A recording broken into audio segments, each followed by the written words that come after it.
Itu semua kita sudah bisa memahami. Maka apa yang dikehendaki oleh jasad, karena di dunia itu sebenarnya hanya memuliakan jasad. Maka tidak mungkin orang itu akan jasadnya itu akan kesorang-sorang.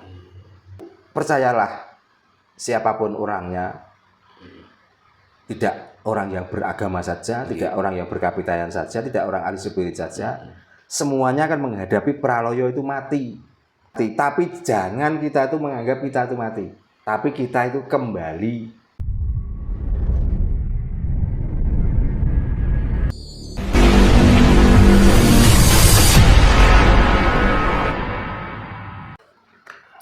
Hono Coroko itu tidak harus dibaca 55, tapi harus satu persatu.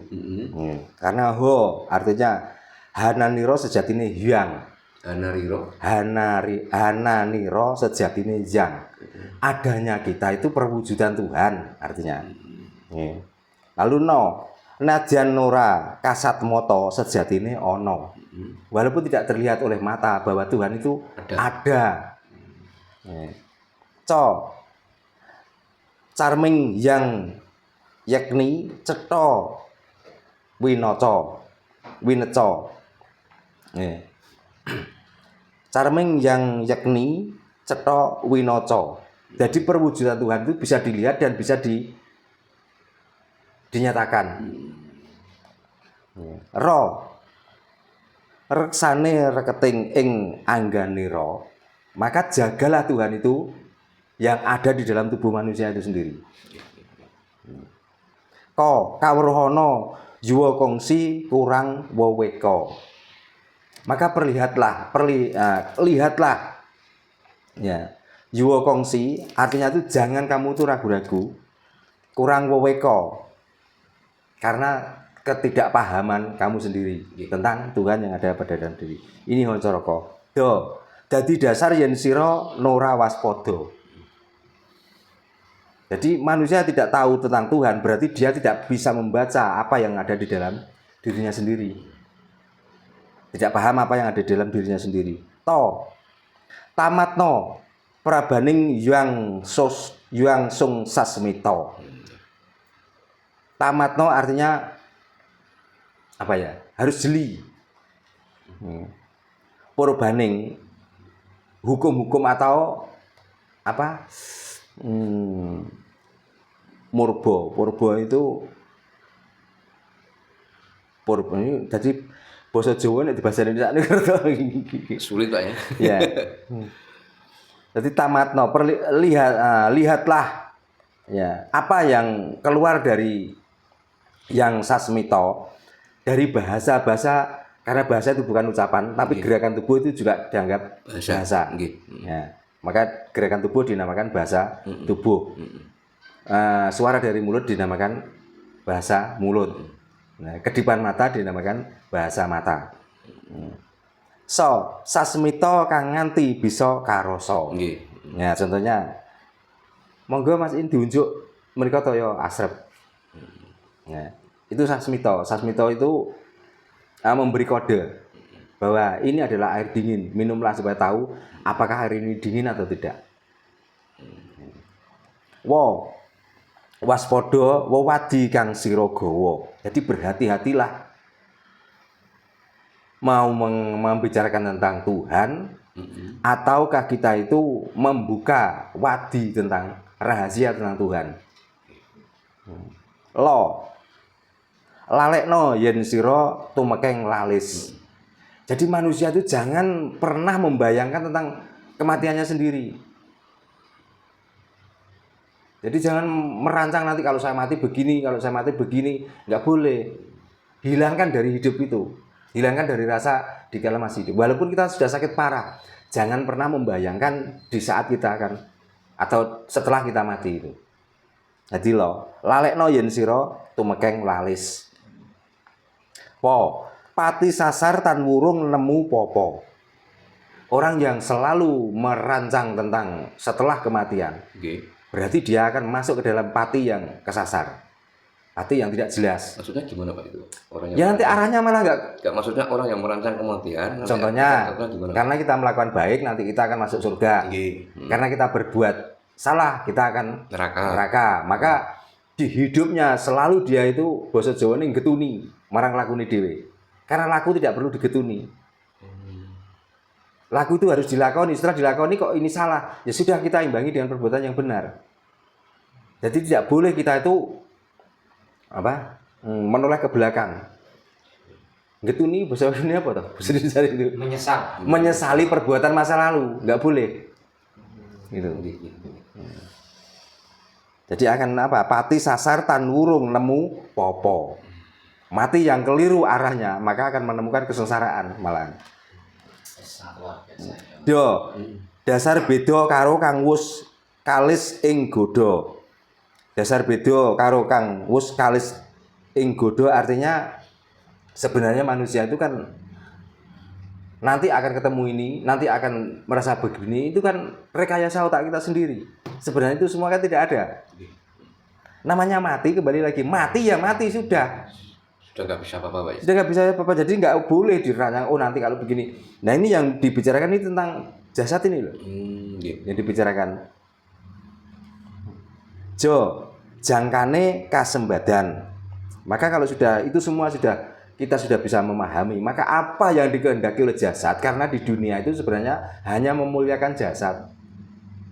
Maka tidak mungkin orang itu akan jasadnya itu akan kesorang-sorang. Kalau sudah paham tentang mulai dari atas tadi. Yo yitmanono liyep layape ngaluyup liyep layap luyuping praloyo. Ya. Jadi manusia itu percayalah siapapun orangnya, tidak orang yang beragama saja, tidak orang yang berkapitayan saja, tidak orang ahli spirit saja, semuanya akan menghadapi praloyo itu mati. Nah, maka yitmanono, artinya yitmanono itu dengan keyakinan kalau kita itu mati, tapi jangan kita itu menganggap kita itu mati, tapi kita itu kembali ke sangkan paraning dumadi. Itu namanya liyep layap liyuping praloyo. Nyoto sonyo lebeting kadonyan. Artinya kita tuh harus bisa menghilang. Jadi kalau kita tuh punya apa saja yang ada di dunia ini, jangan itu yang menyebabkan kita tuh mengiring kematian kita itu sampai tidak ikhlas. Yang namanya mati itu sebenarnya bukan takdir ya, tapi mati itu adalah hasil dari dosa kita sendiri, ya dari dosanya jasad itu. Maka di saat jasad ini sudah banyak dosa, maka yang lebih baik adalah kematian. Karena dari banyaknya dosa yang kita lakukan, maka akan merusak organ tubuh dalam tubuh. Maka mati adalah rusaknya organ tubuh.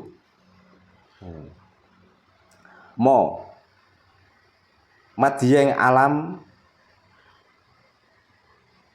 pangrantunan. Ya, madianing alam pangrantunan, karena mati itu adalah alam tengah di antara hidup dan mati. Karena kita awalnya mati menjadi hidup, dan hidup akan menjadi mati. Dan setelah mati akan hidup lagi, dinamakan manitis atau reinkarnasi. Gegayuane tekan swarga. Artinya setiap orang itu yang dipilih adalah kemuliaan. Ya tentang hidup ini atau tentang mati. Bali murba masesa rasa jaba jero. Setelah mati, maka kita akan kembali lagi. Kembali dan akan melakukan perbuatan di dalam dunia lagi. Kalau ya maaf seperti kemarin ya saya. Kenapa orang itu harus melakukan ini? Karena orang itu masih harus menuntaskan perilakunya waktu hidup. Nah, ini. Tukuling sembarang kangki nanti.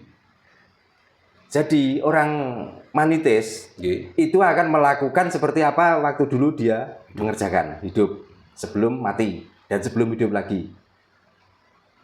Ya sama, artinya juga akan manitis atau reinkarnasi. Jadi dari karma, dari dharma akan mendapatkan karma, dari karma akan juga melakukan dharma.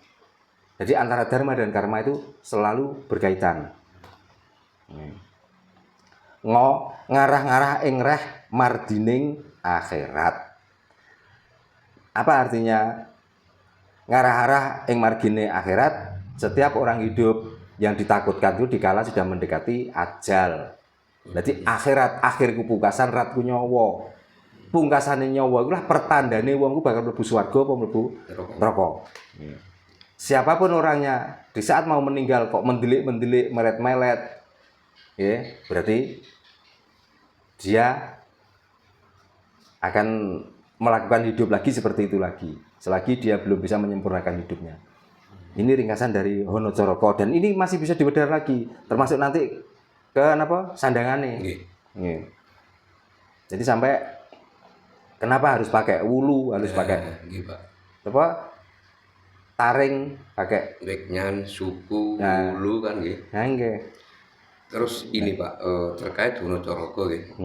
Kan banyak kasepuan-kasepuan itu mengatakan bahwa ketika kamu itu membaca Hono Coroko dibalik nggih. Misalnya Ngoto Bogomo, Nyoyo, Jodopolo, Woto Sodoko, Roconoho. Nah, katanya kan manfaatnya kan luar biasa. Nah, itu kan sudah menjadi aksara. Terus, makanya tadi ini yang Pak, saya baca itu bukan kumpulan dari 5 aksara itu. Yang saya perlu tanyakan tuh Pak, maksudnya itu kedadaran dari mana Pak? Karena kan dibalik itu loh Pak. Walaupun dibalik itu kan maknanya juga besar. Ngoto Bogomo artinya mengajarkan kita itu ngotongake bogo lan sanggomo. Artinya ngotongake bogo lan sanggomo. Jadi manusia itu jangan berlebihan makan dan berlebihan bersahabat. Itu. Apakah tidak boleh kita itu sahabat? Boleh, tapi jangan berlebihan. Makan apakah tidak boleh? Boleh, tapi jangan sampai kita itu kekenyangan. Kalau Nyowo Jodopo Pak? Nyowo Jodopo. Semua manusia itu mempunyai keinginan pepadang. Pepadang dalam arti hidup di dunia dan nanti setelah mau masuk ke alam akhirat. Lawa sotodo, pelawangan sedio. Pelawangan sedio berarti kita tuh harus bisa membuka pintu keinginan kita sendiri. Tidak menggantungkan Tuhan, tidak menggantungkan orang lain. Jadi kita sendiri yang bisa membuka pintu tujuan itu. Koroconoho, karena semua manusia itu mempunyai rencana. Rencananya apa? Ya rencananya balik hidup di dunia lagi ini. Gitu. Makanya kalau itu sudah dibaca, ya katanya setan nuraduyan demi Tuhan dulit. Karena berarti dia itu mengakui kesatuan, keahatan, ketunggalan dirinya. Jadi sebenarnya nggak ada siapa-siapa dan tidak ada siapa-siapa. Yang ada hanyalah saya. Dan hidup ini menjadi utusan hidup. Jadi Rasul itu ya rasa kita sendiri dari hidup itu. Nabi itu nafsu kita sendiri. Nah kalau orang sudah percaya itu, makanya kalau itu sudah dibaca, akan masuknya di ilmu sastro jindro hayuningrat pangerwating diyu. Manusia mau menjadi raksasa, akan terjadi menjadi raksasa. Manusia akan menjadi cacing, bisa menjadi cacing dengan belajar Coroko dibalik atau Coroko itu dibaca utuh. Makanya sastro itu tulisan, jindro adalah ceto, jelas, ya, sastro jindro, hayuningrat, maka akan memuliakan jasad ini. Jadi intinya intisari dari ajaran sastro jindro itu ya Hono Coroko itu pangerwating diyu, maka dengan bacaan Hono Coroko yang dibalik itu bisa memuliakan jasad dan hidupnya manusia itu. Maka kalau sudah mulia, kenapa saya ngomong tadi orang yang sudah tahu tentang Hono Coroko? Ya itulah yang dinamakan ilmu sastro jindro hayuningrat pangerwating diyu. Mau jadi raksasa di saat kita itu mempunyai apa-apa. Sekarang sudah banyak tuh orang yang mempunyai apa-apa, harta banyak, uang banyak. Kalau aturan negara itu apa urusannya? Yang penting kan uang. Kalau kita nggak punya apa-apa, jangankan membunuh. Kita melukai orang urusannya berat. Tapi kalau kita punya apa-apa, membunuh orang itu loh, nggak ada apa-apa. Akan menjadi seperti cacing. Kalau kita sudah mempunyai apa-apa, hidup kita itu pokoknya serba kecukupan. Walaupun kita itu di tempat yang paling rendah, kita masih dihargai orang. Kita masih ya cacing lah, namanya cacing. Kadang-kadang orang itu nggak kenapa-napa, begitu ada cacing itu sudah lari semua. Itu dayanya Hono Coroko, dan setelah paham Hono Coroko yang seperti apa yang saya sampaikan tadi, ini nanti dikupas lagi, itulah jadi ilmu sastro jindro hayuningrat pangerwating diyu. Nah, dari kumpulan itu juga akan menjadi Raja Kala Cakra. Jadi ini malah butuh pengupasan yang sangat detail lagi. lebih komplit lagi. Apa ini Pak kalau yang di Islam dinamakan Al-Fatihah itu Pak? Ora rasa-rasen Mas belajar. Wis gak kaya ono cara kok. Skala gitu ya, cara Jadi wis gak penting bagi saya untuk pelajari bahasa-bahasa itu. Karena bahasa saya sendiri, keyakinan saya sendiri itu melebihi itu semua. Berarti intinya itu Pak ya, kayak sandangan di huruf Wonocoroko itu kan ketika huruf Wonocoroko dikasih sandangan itu nanti artinya juga beda ya? Ya beda. Contohnya gini Pak ya, ho kan, Ya. kalau dikasih hulu kan Ya, jadi U. Nah, kalau dikasih taleng tarung, hong kan gitu ya? Ya. Nah, berarti beda nih Pak ya? Beda. Nggih. Kita menuding. Nggih. Menuding itu kalau nggak ada bahasa, itu isyarat menunjukkan. Tapi kalau ada bahasa, itu bisa ngatain orang. Nah, itu di sandangannya Wonocoroko. Kapan-kapan dikupas Pak itu, tentang sandangan Wonocoroko itu. Nggih, monggo. Ini perlu Pak ini Pak. Monggo Pak. Ada. Oke. Oke, motor sembah nuwun Pak Dano. Nggih. Rahayu. Nggih, rahayu.